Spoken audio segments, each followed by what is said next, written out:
Good morning, everyone. So let's get started.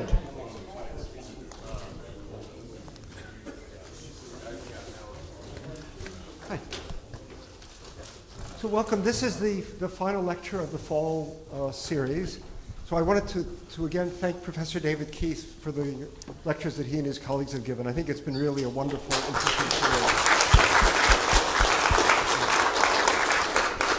Thanks. I'm looking forward to today's lecture. I also wanted to thank Mary Heinz, who's in the back, without whom this would not happen. Thanks, Mary. And obviously, thanks to all of you for attending and for your support of these lectures. We appreciate it. We are working to continue to make them as interesting as the current series. I wanted to briefly remind you that the spring series will start on March 28th. It's the first Saturday of the spring quarter. And the spring lectures will be given by Keith McBride, who's a postdoctoral fellow in the Fermi Institute. And he's going to be talking about the use of cosmic rays as a tool for doing a wide variety of measurements in science, from astrophysical measurements, which seem not too surprising, but also to things like the role of cosmic rays in the origin of life, and even connected to the lectures we're hearing about this quarter about their role potentially in the formation of clouds. So I think it will be a really interesting, wide-ranging series, and I hope we'll see all of you here for those. So I hope everyone has a good Thanksgiving and enjoy today's lecture.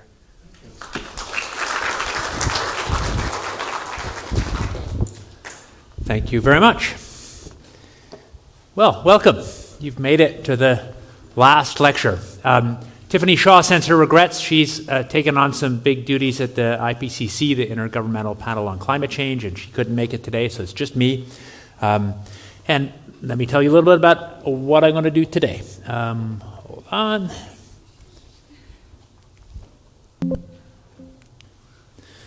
So, just to situate you, we've started with me trying to convince you that climate has this character of being a four-dimensional problem, or rather the solution space for climate has four dimensions. And then we've talked a lot about background, and we've talked about carbon removal, we've talked about sunlight reflection, and we've talked about these glacial interventions. And today, what I want to do for most of the lecture is talk about how we might navigate through that four-dimensional space, how we might make choices over time about how to use these various technologies. That's the core of it. But I'm going to start by actually, in a sense, something that's the continuation of the last lecture. So I'm going to start by taking some time to really talk through a bunch of the concerns about sunlight reflection. I had a bunch of questions with some concerns over the course of these lectures, and so I'm going to give you a kind of overview of my attempt, it's only one attempt, at a taxonomy of those concerns, how to organize them. So that you could think of more as a continuation of the last lecture. And then the big center of this lecture is really this idea about how we might go through these things in time, and at the end I'll really turn to the more political questions and take more questions. So, without further ado, these are just some quotes that give you a sense of how strongly some famous people feel about this topic, and I could find much stronger ones, and none of these actually are the quotes that pick up the fact that many people now believe that some versions of this are already happening, and they think of it as chemtrails or something like that. That's not, of course, true, but it's something that quite powerful people, including now some members of the US cabinet and powerful media personalities, are saying in public, and so it's part of this weird politics of this topic. But let me step back from the really kind of wackiness of the politics to try and say something now. Why am I cutting off the bottom the slide? Okay. To say something about the structure of a set of concerns about this topic. So this is from an article of mine that was in Science 4 years ago or so that was a taxonomy. It's not unique. People can argue with it. But I tried to be kind of systematic about all the various concerns that I've heard about sunlight reflection or solar geoengineering. And they're really divided in these four top-level categories. And I think what I'm going to do is go to a simpler version of this slide that shows more clearly that it is a taxonomy, and then talk you through what some of these concerns would be. And you should think whether there's concerns that you might have that aren't on this list. So the first, and I think most obvious, are the physical risks of sunlight reflection if it was done in a way that was intended to be benevolent or well-intentioned. Of course, lots of things that are intended to be well-intentioned are still subject to accidents and incompetence, first of all. That is just a fact of being human. So any version of this that's done, even if the goal was fundamentally some measure of large-scale welfare, would be subject to mistakes. I think you've got to assume that, and incompetence, which isn't quite the same thing. I think you can divide the kinds of physical harms roughly into two top-level categories, and that is exacerbation of climate change. That's where we do sunlight reflection with, of course, the goal to reduce climate changes, where reduce means move closer to the pre-industrial or closer to some reference state. And in general, certainly for global average temperature, there's no question whatsoever that sunlight reflection could move you closer to some reference state. That nobody, even the strongest critics, disagrees with. And there's no question you could do the same for global average precipitation. But the question is all what happens on a regional level, and the question is, will some climate changes in some regions be exacerbated? That is, moved farther away from some reference climate state or farther away from pre-industrial? And I think the answer is it certainly will be true. If you did large-scale sunlight reflection, there will be some important climate variables in some regions where you will exacerbate climate change, even though the goal was to reduce climate change. So that's one, I think, maybe the most important large-scale category of concerns. But the first one are all the side effects that come from the specific way that you reflected sunlight. So if you reflect sunlight by putting sulfuric acid in the stratosphere, there's a chain of things. First of all, the actual risks of the operation itself. You have flying aircraft filled with hydrogen sulfide or something. Those could crash, and people could die on the ground from operating those aircraft. That's, I think, small compared to other industrial operations, but it's not something you would want to neglect. Then there's the health impacts of that material, because we know that sulfur has bad health impacts, et cetera, et cetera, et cetera. A huge line to ones that are quite uncertain. And these aren't just about, I just mentioned sulfates in the stratosphere, but the same kinds of things apply to some of the other technologies. So if you do marine cloud brightening, which might seem to be a very safe thing because you're just talking about little sea salt spray added to marine clouds, the answer is that sea salt spray can actually mobilize iodine, which has various impacts on atmospheric chemistry, and this is inherently patchy, so it's likely to exacerbate climate change in some places. So all these things have a set of physical risks. So all this is the physical risks of a benevolent, that is a well-intentioned deployment.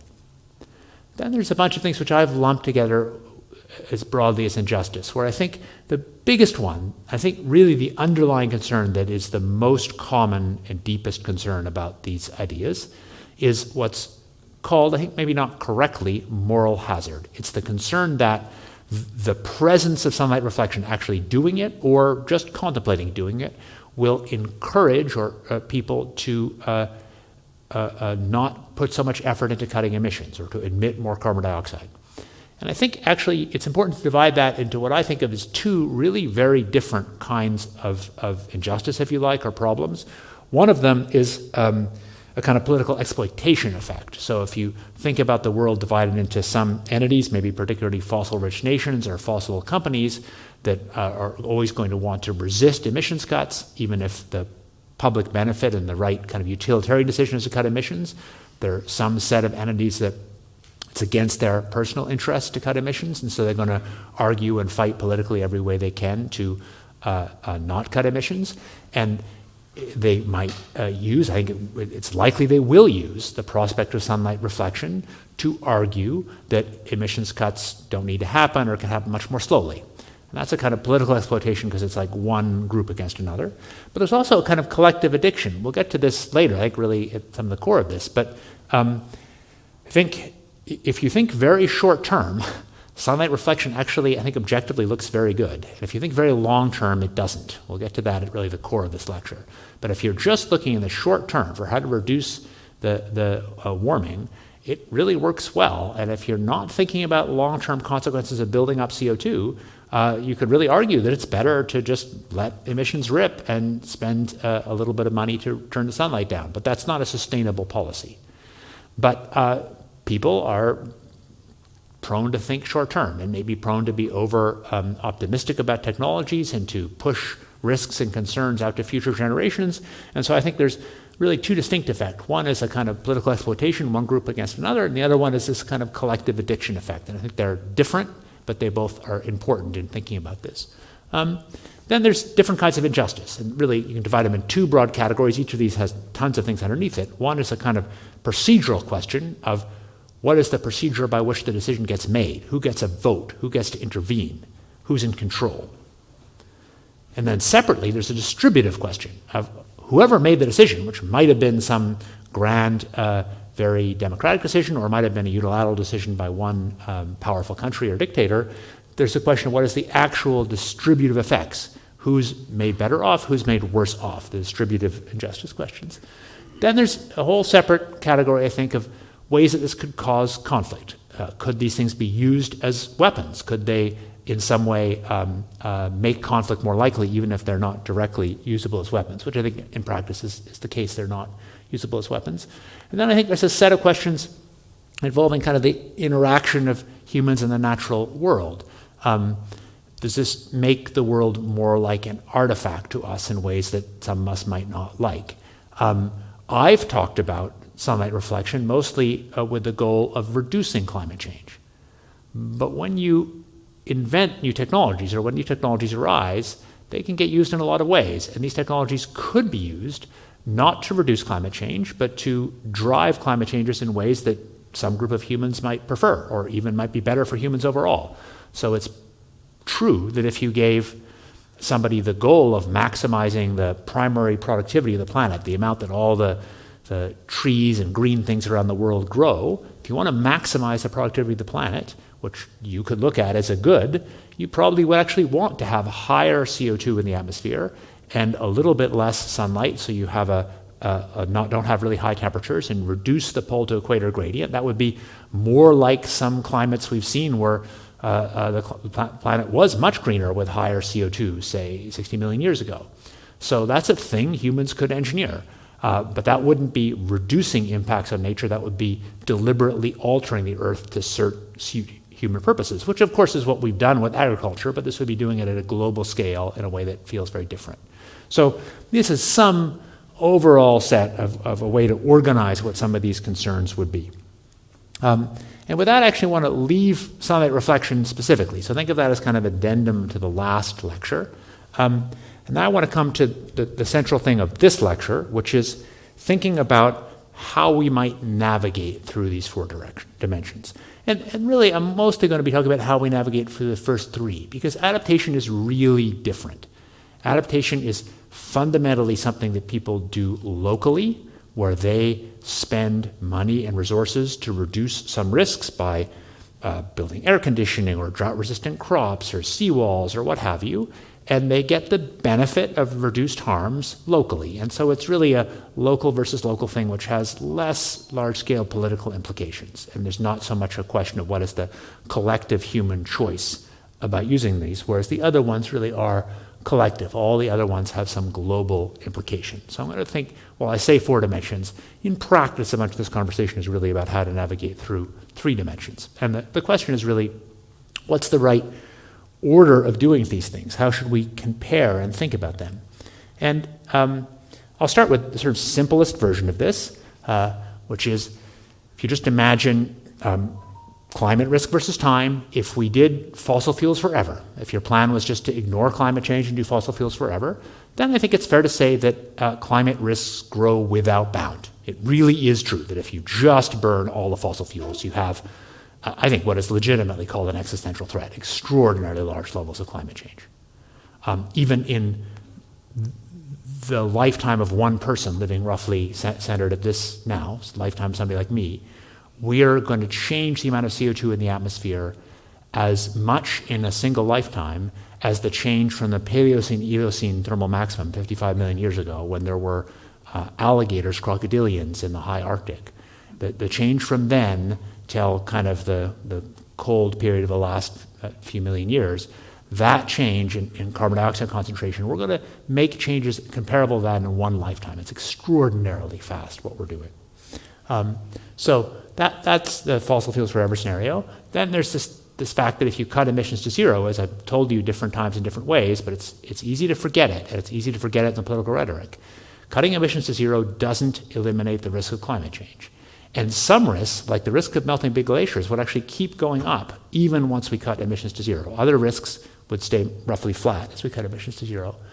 Removing carbon allows you to pull the CO2 back out of the atmosphere. It's the time machine, if you like, and it allows us to reduce the underlying risks.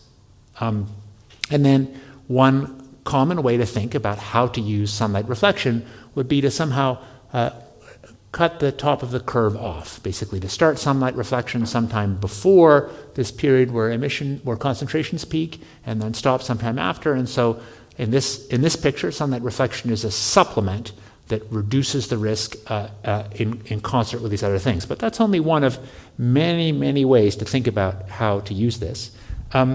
This idea, this is my drawing here, but this idea has been around for now 15 years or so. This is something that's now become very famous in the little world of sunlight reflection and carbon removal, the so-called napkin diagram. There was a report of the Royal Society, the UK Royal Society, wrote a report in 2008. I was a member of the report team that dealt with geoengineering, both sunlight reflection and carbon removal.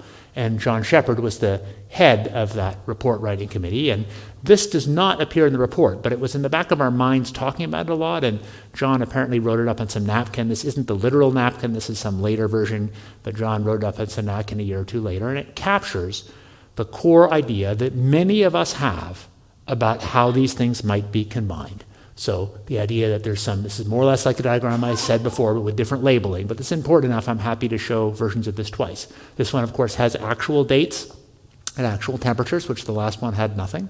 But it shows you some business as usual idea, and then carbon dioxide removal, reducing it, and then sunlight reflection, reducing it a little bit more, and then this idea that what's left over is kind of impacts and suffering. And I think it's a really useful way to think about it. It's important to say that this is just one of many ways these technologies might be used. I think it's a way that many of us think in a kind of utilitarian sense would be the right way, but there is no single right way, and it really is one of quite a few different ways. There was a very nice report that the United Nations Environment Program wrote called One Atmosphere. That's the kind of probably best high-level report from a UN agency like this on sunlight reflection, and it had the following diagram in it, which I think usefully provides 4 examples of just the kind of high-level way these technologies might be used. So one way is the idea that we just use sunlight reflection instead of emissions cuts. So that is that we just decide we're going to stop at warming by having a rule that we're going to keep reflecting more sunlight while we keep emitting fossil fuels forever. That is a thing that could be done. To be clear, it's a thing where the underlying risk keeps growing. Among other things, if you ever stop, the risk is very big. In different ways, you're moving, even if you keep the global temperature the same, you're moving farther and farther away from the original climate state. I think there's very strong consensus that this is a bad idea, but it is important to get out there. It is one of the underlying ideas of how sunlight reflection might be used. Another idea is sunlight reflection could be used temporarily without any carbon removal, just to slow down the rate of change. And that's important because lots of climate impacts depend on the rate of change, just not the absolute. And so here I want to critique a little bit a common statement you hear from many critics of sunlight reflection, including, say, my colleague Ray Pierre Humbert, who would say that once we start, we have to continue it forever. That is simply false. And this diagram, among many others, and much analysis shows that it's false.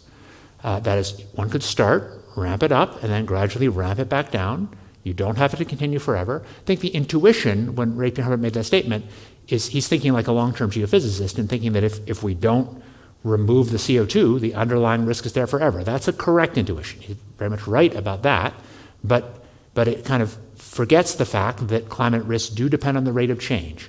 And so even if you used it temporarily, that would have a benefit, even though it doesn't change the long term, doesn't change the kind of 1,000-year climate change. Doing temporary SRM would reduce the rate of change, and that has real benefits, even though it doesn't change the long term. Then there's ideas that we just hold to some peak temperature, like keep it to 1.5 or 2 degrees while we do carbon removal. Obviously, this curve doesn't have carbon removal. These curves do have carbon removal. And then there's ideas that we use it in the case of emergency, where we somehow use it very suddenly to cool things down. In general, and I think most of my colleagues, think that the most sensible one of them is something a little bit more like this, but not with a sharp target, more with the curved one that I showed you. But we're just a bunch of scientists and academics. We're not the ones who are making the decision, and it's very unclear what will happen. And so I think it's useful to think through what these different possible options are.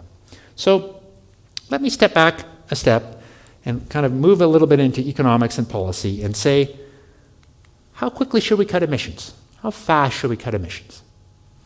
So all of you may have some opinions about it, but what's the right way to figure out how quickly to cut emissions?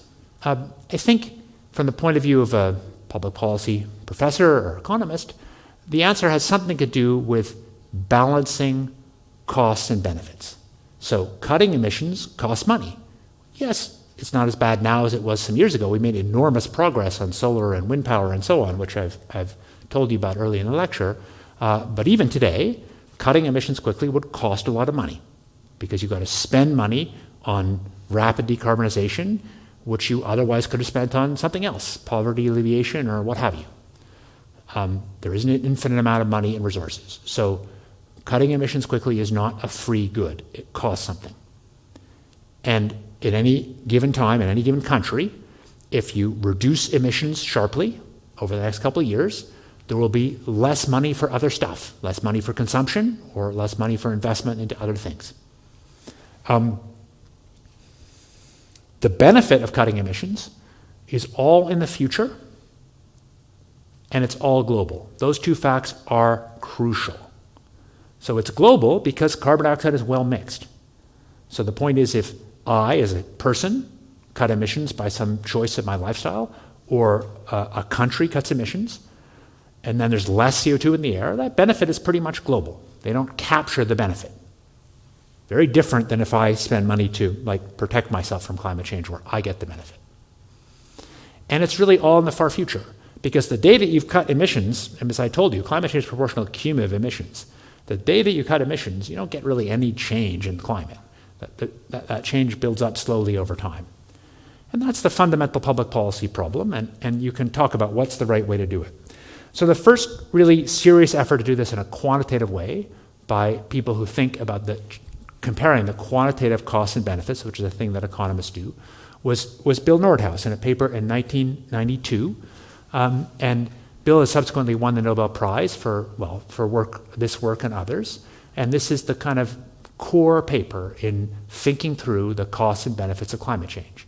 There's lots of additional papers, but I wanted to take time to kind of call this out. And it's not an accident this paper was published in 92. That's the same time as the Rio Summit, the Global Earth Summit, that was the beginning of the kind of formal process of the Framework Convention on Climate Change, which has kind of been the anchor of international negotiations around climate change. And it's worth spending a little time, if you're interested at all, looking at some of these words. As scientists have warned about the accumulation is likely to be bad. But scientists have warned that climate change is likely to be bad. He starts out. And environmental groups have talked about us doing something. He starts out. But then he says the question is how to balance goods and bads. How should we balance this? And the core thing, one equation in here that you can see, there's lots more equations in this couple pages, but not very many equations. This is an economist equation which says that the goal is to maximize the sum of utility, kind of good stuff, over time, over all people. That's the goal if you were a benevolent dictator. And so this paper is in a sense written for an audience of benevolent dictators, which is sadly a kind of small audience. But I think the hope is that negotiators thinking about climate or environmentalists or whatever, or think in their head what a benevolent dictator would do as a guideline for what might be a good thing to do. But just to be clear, this is the right formula for the world if you're a benevolent dictator. And so he came up with this DICE model, and since this paper is published, I mean, at that time there were a few people doing it, this has grown into a huge industry of what are now called IAMs, integrated assessment models, and there's most of the current people who run these models kind of sneer at this DICE model because it's very simple and they've added a lot of complexity. And these models are actually quite important. They form some of the basis, or at least an anchor, for the international negotiations and for claims that people make about how quickly we should cut emissions. A variant of these things is used to produce these so-called social costs of carbon, which have actually entered into US law and law in other places. So all these things are kind of tied together, and this is the original paper that did the kind of first version of it. And I want to give you a sense of how uncertain all this is. So this is the very first paper. It gives you some little sense. I didn't expect to have that. That's what I wanted to show you. Or maybe here. This gives you some sense of what's in the paper.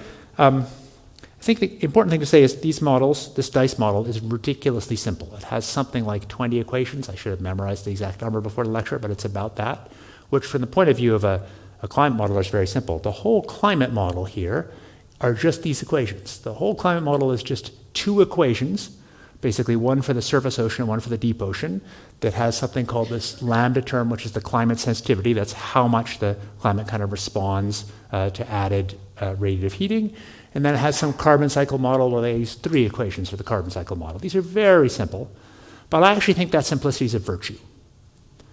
I believe that none of these models can actually correctly predict the right answer, partly because there's no global utilitarian optimizer anyway. I think these models are ways to tell stories, and they tell you something about the relationship of different terms, and as we'll get to pretty quickly, they tell you something about the trade-offs of how we would navigate in 4 dimensions, but I don't believe the exact numerical answers to any of these. And so I personally like the DICE model because it has so few equations, it's really obvious what's going on. It's just a toy, but it's a useful toy to talk through this problem. And my view is that some of the much more complicated models kind of make you think that they know the answer better, but the underlying questions are so hard. These are questions of how humans should live on the planet that I don't think any economic model really answers them that well. But I wanted to give you a sense of how simple this was. So now I'm going to move on to a version of the DICE model that myself and 2 colleagues, Maria Belaya and Juan Marino Cruz, modified to explicitly take account of carbon removal and sunlight reflection, which weren't in the original Nornhouse version. And I'll just say a little bit about how we did it, but it's in the spirit of being very simple. So for carbon removal, what we did was ridiculously simple. I gave you a lecture about all the work that I did in one little company, and there's all these different companies and all these complexities. In this model, it all comes down to this. We have some marginal cost in dollars per ton carbon of cutting emissions. And this blue curve is the blue curve in the standard current version of the DICE model of what is the cost of cutting emissions. Basically, the more you cut emissions, the more it costs. And economists always assume everything's in equilibrium, so it doesn't cost anything to cut the first little bit of emissions, and it costs more and more as you do more. That, I think, probably isn't true in the real world, but that's what economists need to assume. And what we did is we assumed that carbon dioxide removal starts being a lot more expensive than emissions cuts, which I think is correct. That is, if you want to save a ton of emissions now, it's almost certain that it's cheaper to just build some more solar power than to do carbon removal. But our carbon removal curve doesn't grow so fast. And the key parameter in all of our model is this crossing point. What we assume is that for the first 75%, the first 3/4 of emissions, we assume it's cheaper to just cut the emissions than to remove the carbon. But for the last 25%, we assume it actually becomes cheaper to remove the carbon and keep the emissions going. And the kind of intuition behind that is, for, say, decarbonizing this building, there's all sorts of ways we know how to do it, and we can do it more cheaply than taking the CO2 out of the air. But if you're talking about decarbonizing international aviation, it's very hard to beat fossil fuels for long-distance aircraft travel, very hard. And it might be the cheapest thing to do is just keep using fossil fuels and take the CO2 out of the air in that example, which is a couple percent of global emissions, for example. So that's the one assumption we make. You can argue about it. What I like about it is it's really simple and transparent what we did.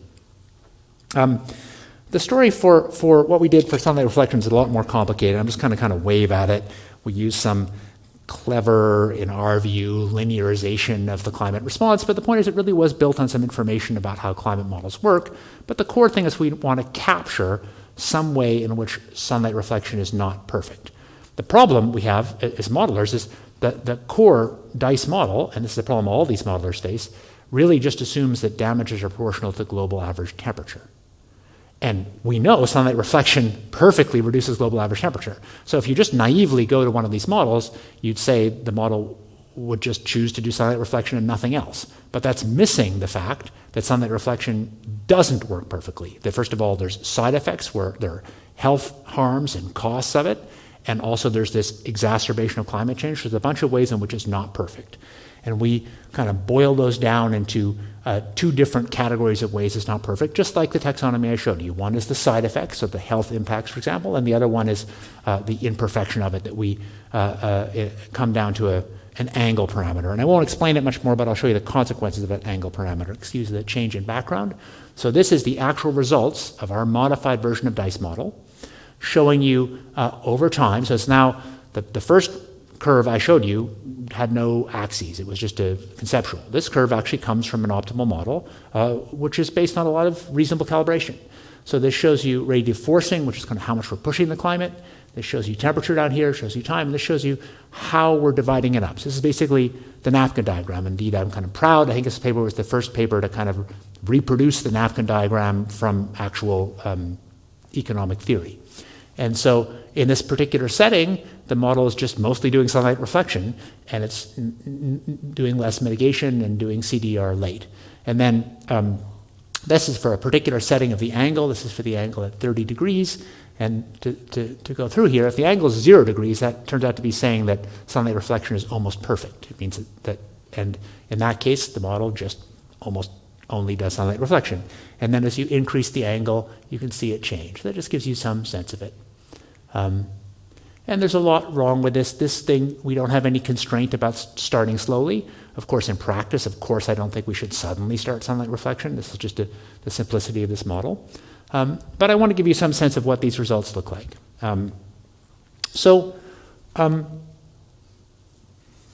This is one example with a bunch of assumptions that says something about the optimal answer. I don't believe any of the particular numbers in it, but I do think there's something, and I'm going to come back and spend a bunch of time on it, about the order and the dynamics that probably is very robust. And that's what I'm going to hint at now, and I'll come back to a few ways. First, a little side diversion. So one thing is, once we've got this model that allows you to calculate optimal economics, then we can put uncertainty in it, and we can calculate, just for fun, what is the benefit of knowing more? What is the benefit of reducing the uncertainty about these technologies? Because from the point of view of some optimal benevolent dictator, they've got to make decisions now, but they don't know exactly how well these things would work. And the decisions have to factor in their ignorance, and the ignorance gradually goes down over time as we learn more. So I'll tell you, first of all, the simplest version of this, and then I'll show you a complicated version. The simplest version talks about what some of you may know as type 1 or type 2 errors. So this is the sort of simplest underlying way to talk about the possibility of us being wrong. The thing that I think probably most of you are worrying about, the natural thing to worry about, is that we assume that solar geoengineering works. We think, looks like it works great. Then we plan based on it working, so that means we make choices about how quickly we're cutting emissions and other things based on it working, and then we find out that it didn't work. That's the overconfidence box. That's, I think, the obvious place to worry about. I think it's important to say that there is another box that we shouldn't ignore. It's this underconfidence box, and let me tell you what that means. Suppose we now assume, which is in practice what policymakers now assume, that sunlight reflection really doesn't work. That is, that it's high risk and uncertainty and so on.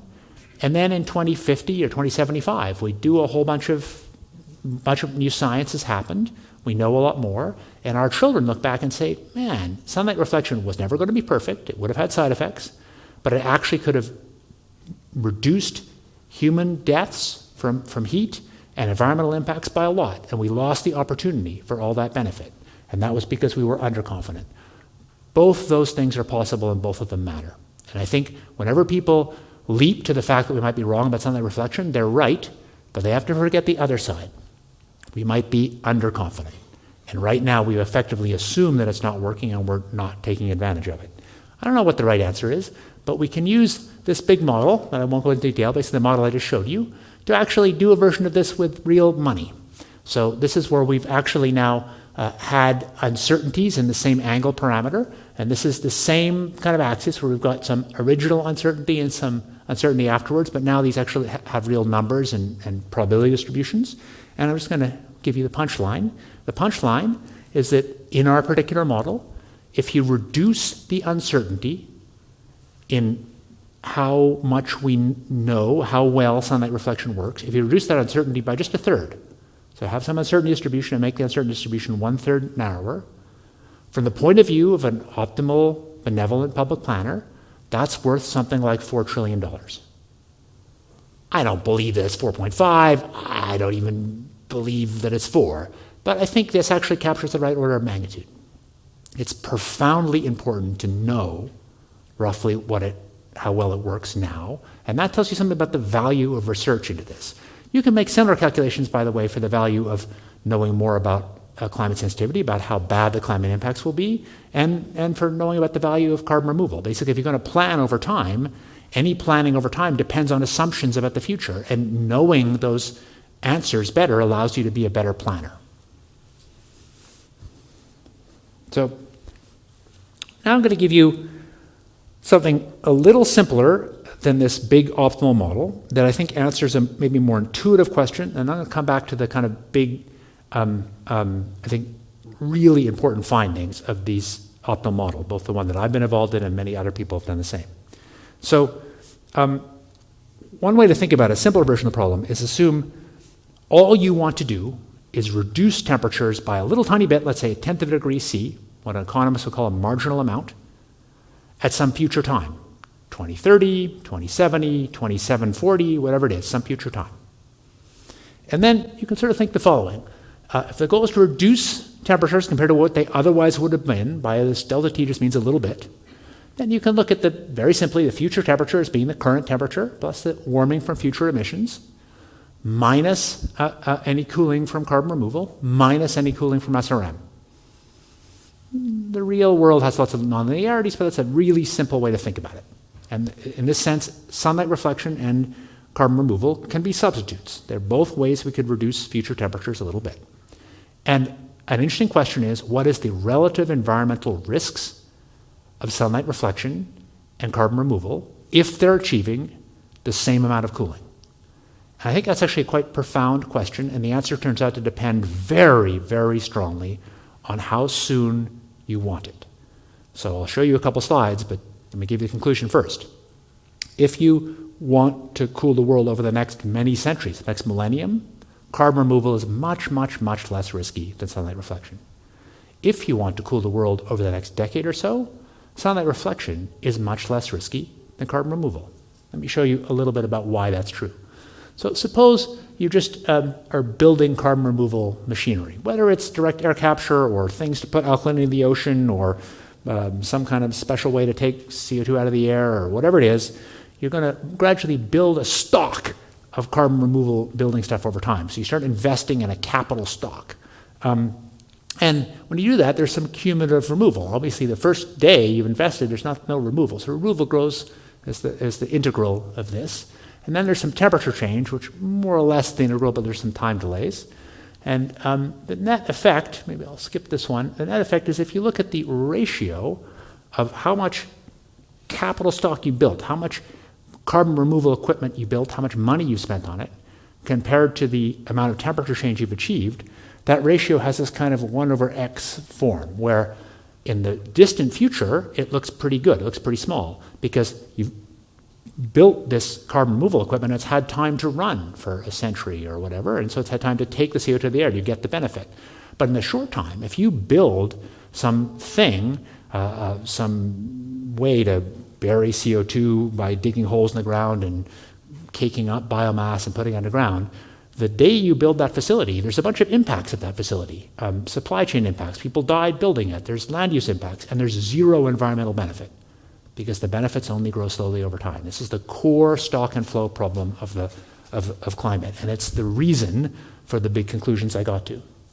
So basically, if you want carbon removal to lower temperature fast, the relative weight of all that kind of side effects of doing it becomes very large. So I'm going to just say this very quickly. You can actually do this explicitly for air quality. So as I've shown you a little bit in a previous lecture, putting sulfur dioxide in the atmosphere or putting sulfuric acid droplets in the stratosphere, one of their side effects is an air quality impact. So we can actually calculate and be very confident about how many people might die from that because of all the work that's been done on air quality impacts of sulfur. But also, we actually know a lot about if you spend money in the current economy to do something like building carbon removal machines, you can calculate what the emissions consequences and mortality consequences are from those using a kind of life cycle model of the way the economy works now. And you can calculate how many people die from air pollution, and you can compare the two. And the net result, which I won't show in detail, the net result is that, I'll just show very quickly, the net result is that the mortality from cooling the world a tiny bit for sunlight reflection is tiny even after 50 years compared to the mortality from the carbon removal machines. I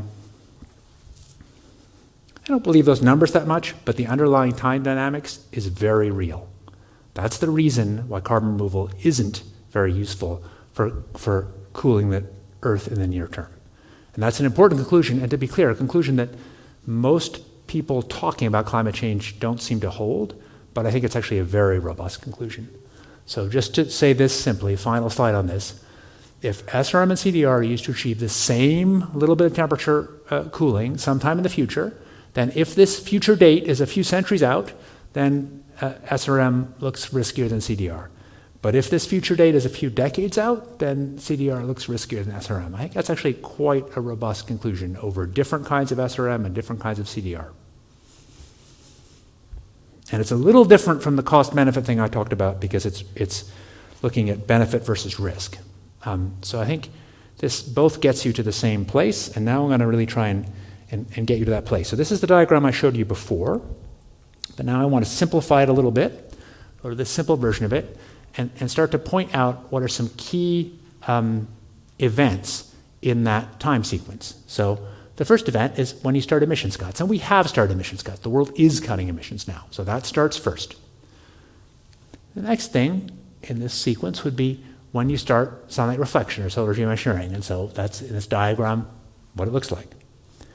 Next event is when you start large-scale carbon removal, and that comes back to the fact that cutting the first maybe half of emissions, it's cheaper to just cut emissions than to emit the carbon and pull the carbon out of the air.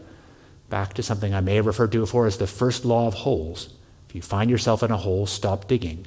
It's very hard to argue that in a world that is emitting a lot of carbon, that the right thing to do now is to spend a lot of money to pull the carbon back out of the air. That same money is better spent preventing the carbon from going in the air.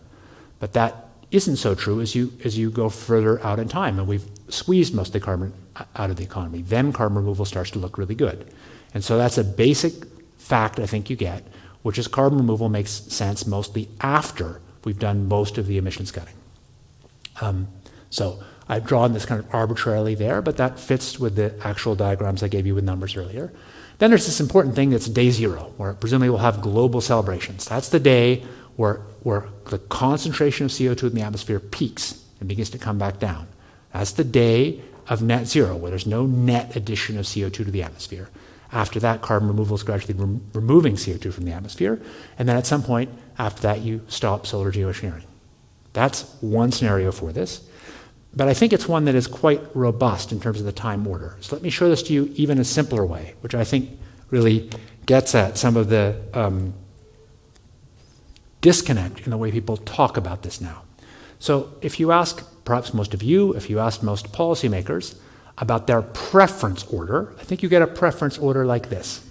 Most people think most of all they like emissions cuts, and then they like large-scale carbon removal, not so much, but maybe they're willing to talk about it, and then they like solar geoengineering the least. And I'm not going to argue with that preference order. I think it's a perfectly reasonable preference order. What I am saying is that the correct time order is not that. It might be that we should never use sunlight reflection. I think there's perfectly reasonable arguments for that. But I will say that if we ever do use sunlight reflection, there are strong arguments that say the right time order is emissions cuts first, which are already started, and then sunlight reflection starting early, and only after that large-scale carbon removal. That is very much not the standard answer, but I think it's in fact a robust answer, and people will gradually come to see it that way. Even if we decide not to use sunlight reflection, I think it's quite deep that that's the right order. So I'm going to wrap up pretty soon now. So far I've showed you a bunch of these economic models. I showed you ours. There's a bunch of other ones. But again, all these economic models suppose that we're trying to go for some global optimal where central planners are getting everything just right. That is pretty obviously not the world we live in, and maybe it's more obvious now than it was 5 years ago. It feels a little bit like the world of for those of you who are old science fiction fans, I think I read this in 1970s London, England. This feels a lot like the kind of Asimov Foundation idea that these people, the foundation, what was it called? The foundation. No, I'm missing the words for the people. Harry Seldon, and the thing that he ran was some foundation that was the Encyclopedia Foundation. That's right. That they could actually calculate exactly how societies would evolve and then nudge them to evolve in a better way. And I think nobody believes that version of it, but I think a lot of economists still give talks as if they were talking to somebody who really was a global optimizer, and as if we actually could globally optimize like this. And I think it's important to admit we really can't. So I've only got 2 more slides. This is going to inch a little closer to reality. To start talking about the politics of this, let me compare 2 different problems. Actually, sorry, I'm going to blank that slide. You don't need to look at this yet. Let me first get you to think about the problem of cutting emissions. Suppose you're all different countries. For each of you, if you spend money to cut emissions now, that's money that is out of your pocket, that you couldn't have spent otherwise to protect your citizens or to get them better health care or whatever. And the benefits of that go to everybody, and mostly the future. And that is the essence of a public goods problem. That's the challenge of cutting emissions. And of course we do solve some public goods problems. Humans do actually work together to solve lots of public goods problems, at least partially. We build public goods. We build sewers.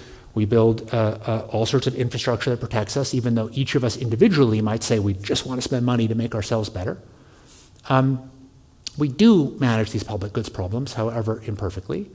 But fundamentally, we manage the public goods problems by negotiations that try and somehow bind us to manage this fact, the underlying fact, which is each individual's instantaneous kind of choice of should I spend more money on current consumption or should I spend money on adaptation to protect myself from climate change, where I know if I put dollars in protecting myself from climate change, the dollars stay with my citizens and I bought some real protection, as opposed to spending money to cut emissions where you've got this future diffuse benefit.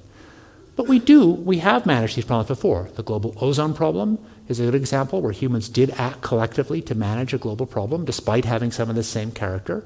But these global public goods problems, the general expectation is that we underprovide public goods.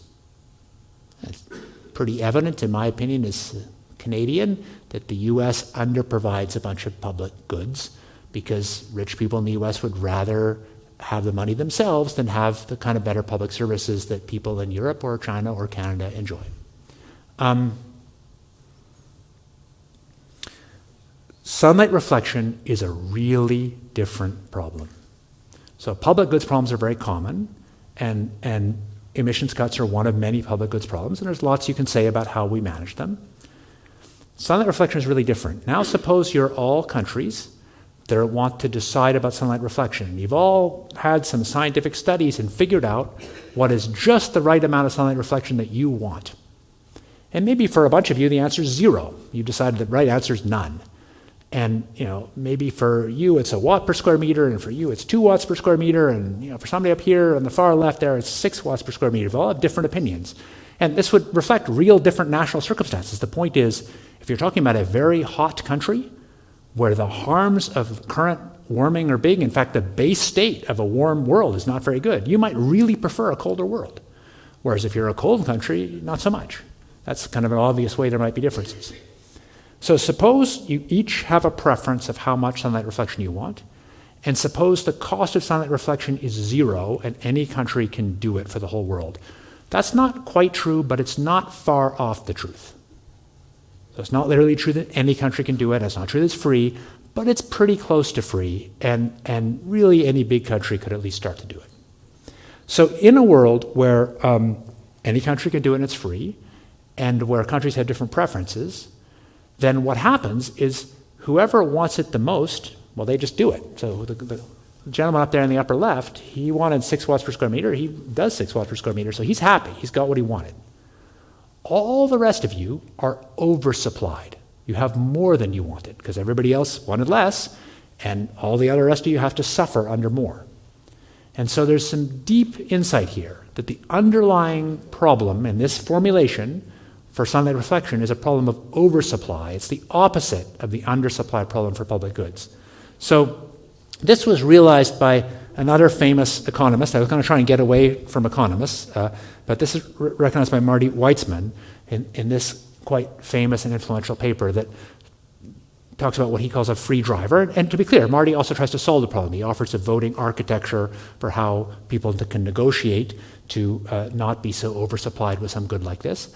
But I don't think it's the only good like this. So I mentioned this for sunlight reflection, but I think you could replace some what I said about sunlight reflection with social media or various other things. There are lots of things like this where the cost of supply is pretty cheap, but different countries have different amounts they want. And if unilateralism is possible, then the problem might be oversupply.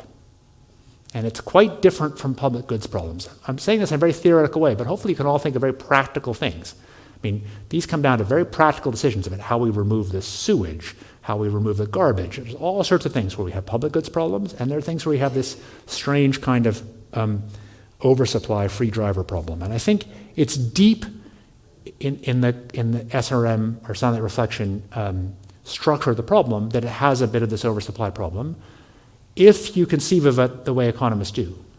In practice, I'm not so sure that's true. I mean, in practice right now, my view, as you can probably tell, is that if anything, we have an undersupply problem. We're kind of, there's so many checks and balances and so many reasons why it's really risky for any country to start climate engineering that we're not doing any of it, even though I think there's quite strong evidence that doing a little bit of it would have pretty broad benefits. So then we get kind of closer to the real world of politics. And I don't want to say much more about it. I'm happy to take questions, except the following. I think that people, in thinking about the politics of these things, often fall into two extreme, considering only two extreme cases, neither of which are very credible.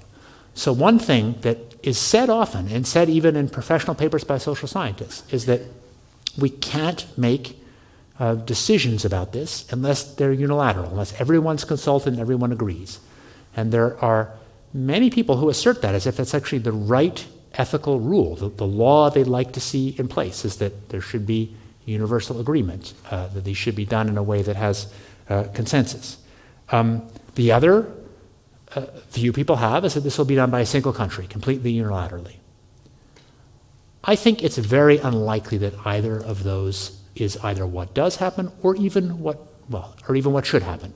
Let me first talk about this idea of consensus. It's commonly understood in negotiation. If you go to a business school course on negotiation, if you have a unanimity rule, then any one player can do what's called hostage taking. Any one player, I'm going to pick on this gentleman for the sake of having somebody in the audience, who might actually have any feeling. They might privately think that sunlight reflection is a good idea. But if they know there's a unanimity rule and there's some other thing they want some trade policy, they want more investment in AI chips or whatever, they can say in the negotiations, I'm not going to say yes. So if the unanimous voting rule, the last person has kind of like infinite power because they can block the vote and then they can ask for some side deal.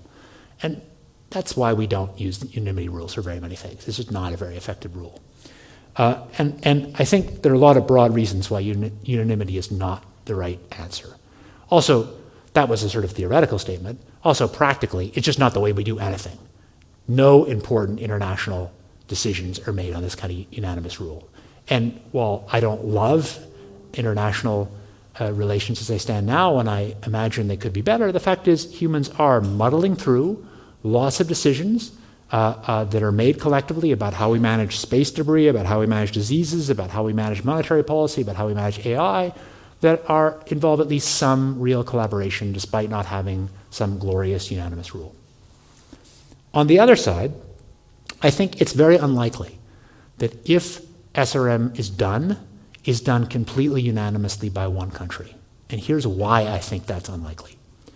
Suppose you are the leaders of that country and you've legitimately done the studies and done the consultations and really decided that there's really a lot of evidence that SRM, while imperfect, would actually be much better for your country, and it's really your duty as a leader of this country to try and move forward with SRM because it will protect people from heat waves and make the crops grow better. Suppose that you're there, but you are rational. You don't, to be clear, I'm not talking about you being benevolent. It's not like you necessarily care about the people in the next country, but you're rational. And you know that some other countries oppose SRM. If you're rational, you believe it's in the interest of your country, you know that some other countries oppose, even if you don't, in principle, care in your heart about what those countries do, you're going to act in a way to minimize their chance to stop you. And that way is going to be to form a coalition. You're going to form a coalition that is somehow likely to be politically stable, just out of the self-interest of getting your citizens what you think is the right thing for them, or what you've decided in democracy is the right thing for you. And so I think that it's much more likely that if SRM happens, it happens from some coalition of countries. I think the interesting thing is thinking, what kind of coalition? How does it work? What makes it politically stable? And I think political stability is a big issue here. It's easy to start. The hard thing is, can it go on in a stable way, and how to deal with the fact that some countries are going to oppose. But lots of things happen where some countries oppose, but it just happens anyway. That's the reality of deals. It's a deal in a regular democracy. That's the deal in the however you want to think about the international system. So I want to end there and say that politics of this is extremely complicated, and people are, I think, it's easy to find statements out there that say kind of extreme and very confident things about the way SRM politics would work, or politics of SRM and carbon removal, because they're coupled but different. Most of my last conversation was just talking about SRM, but actually the politics are different, but they're coupled. But I think the important thing to say is we don't know.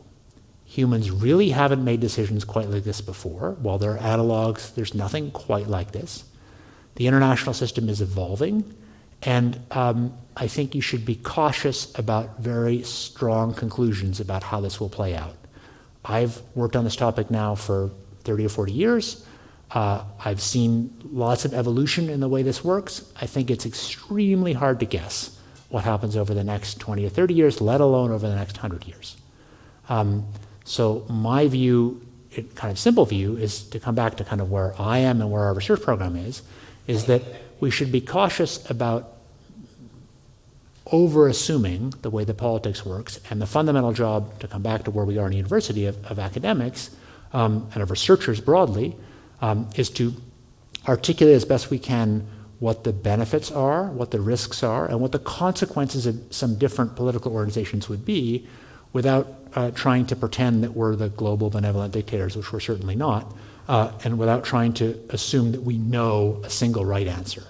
So the one thing that I am never comfortable saying about any of these technologies is what ought to be done. What is the right answer? I don't think there is a unitary right answer. That is, there's no way, I'll end with this, to have some set of brilliant scientists and economists and people from the humanities and social sciences to have some kind of box that's a technocratic box which we feed all the facts in and which produces an answer that's the right answer. That is just not the right way to think about this problem. I know more about lots of the specifics of these technologies than many people, but my values are not any better than anybody else's. And I think that's important to be clear-eyed about that. And I think that's a place where academia has sometimes overstated how confident we can be about whether these things should or shouldn't be used. Thank you very much for listening.